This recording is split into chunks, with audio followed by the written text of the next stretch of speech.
Այսօր շատերի համար կա մի անտանելի կատաղություն առաջացնող բառ ընդդիմադիր դաշտում impeachment։ Այ հիմա այդ բառը, որ ես հնչեցնում եմ, վստահ եմ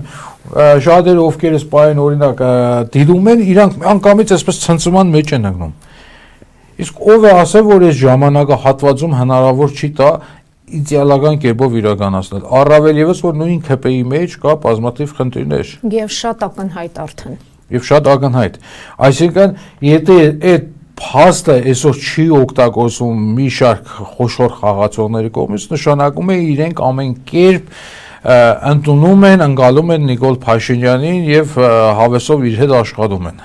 Տեսեք, մեկնաբանվում է, որ impeachment-ը եթե հանկարծ ձախողվի, ժամանակ չեն ունենա, որովհետեւ ըստ ինչ որ պայքար տանելու, գործունեություն ծավալելու, հետեւաբար դա կապահովի Փաշինյանի վերարտադրությունը։ Այսինքն ընտրություններով իրանք համոզված են, որ Փաշինյանը ինքան ազնիվ է գտնվելու, որ ընտրություններով իրենց հնարավորություն է տալու։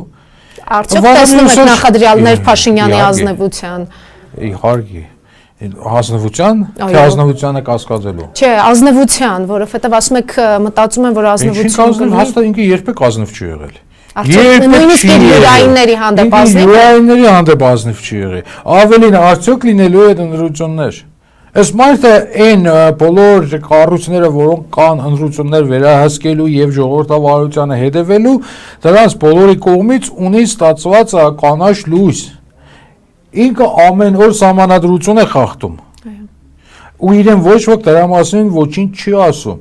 Այսօր իրենք մի հատ լավ եզրույթ կդել են հիբրիդային պատերազմ, որը իրականում ոչ թե իրենց դեմ է, այլ իրենք են մղում հայ ժողովրդի դեմ։ Վաղը մյուս օր նույն Փաշինյանը կելիք հայտարարի, որ քանի որ Հայաստանում կա հիբրիդային պատերազմ եւ դա սպառնում է մեր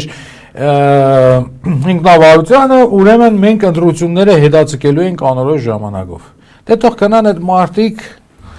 մտածեն, որ ժամանակ չեն կորցնում։